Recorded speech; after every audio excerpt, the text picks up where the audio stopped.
Dr. Steve Pechenik, and this is Steve Talks.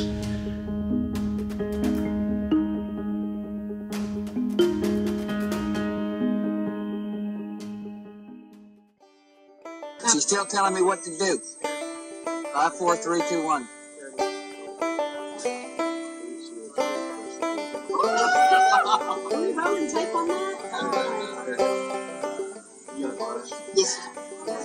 Just a one-fingered victory salute. Hello, I'm Dr. Pechenik.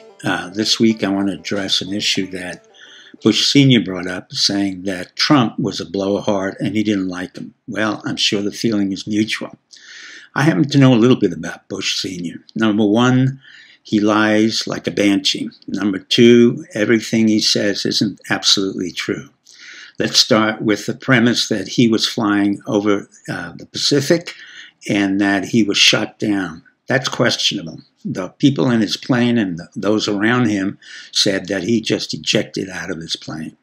Then he went on to be in the CIA, not in 71, but all the way in the 50s. As a member of Skull and Bones at Yale, he was involved with the JFK assassination. And he and his father, Prescott Bush, Allen Dulles, and even Nixon were involved in that. Then he was involved with the Nixon Watergate scandal, where he and Bob Woodward, who was also in intelligence, naval intelligence, along with Alexander Haig, also in intelligence, conspired to make sure that Nixon would leave.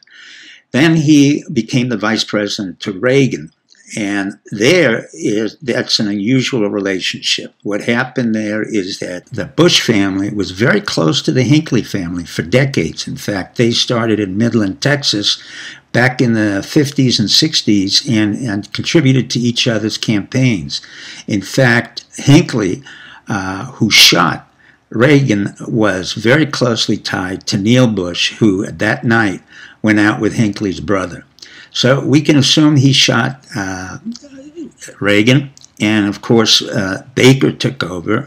Baker, who was beholden to Bush, did a very good job. And then Bush came in and really wasn't very effective. My job was to take in Cambodia, disarm the Khmer Rouge, create a new government, but Bush was in no way involved. There was a young man who was involved, a career Foreign Service individual by the name of Charlie Twining, and he deserves a lot of that credit. Now let's get back to the Neil and Marvin part of the family, who were equally incompetent in dealing with the 1970s and 1980s S&L scandals, which started with Silverado in Colorado and then continued on through Maryland. I happen to have been involved with the Maryland S&Ls because I had to save them and I had to make sure that they didn't go under. They did eventually go under. Ben Bradley of the Washington Post was of no help. And again, the Bush family came in and destroyed an economic system. But that was just the beginning. Then Bush Jr. came in, avoided the draft by going into the National Guard. Jeb avoided the draft by being in the Peace Corps. Bush Jr. then went into the Enron issue and family, and the Bush family got involved with Enron, who was then indicted for felony corruption and massive fraud, but the Bushes were never arrested. Then Bush Jr.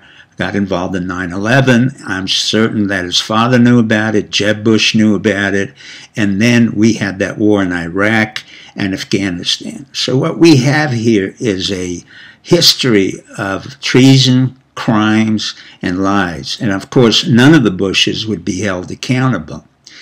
What do we do in this case? Well, in this kind of case, you look at the history, you determine whether I'm right or whether someone else is right, and then you make your decision.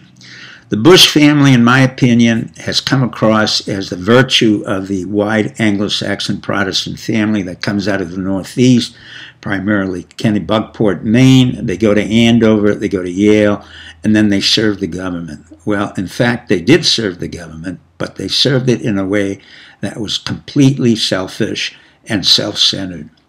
I think history will judge the Bush family harshly. I think that Bush Sr. really opened up a door he shouldn't have done. Bush Jr., as usual, is quite stupid and really has no idea of what he's talking about. I would like to end this blog by saying what Bush Jr. said, which is, we will disarm if you disarm. Or, on his case, our imports show that we're bringing in a lot more goods into the United States. In short, he continuously talked in solipsisms and in statements that made no sense. Thank you and good night. Hi, this is Dr. Steve Pachenik, and this is Steve Talks.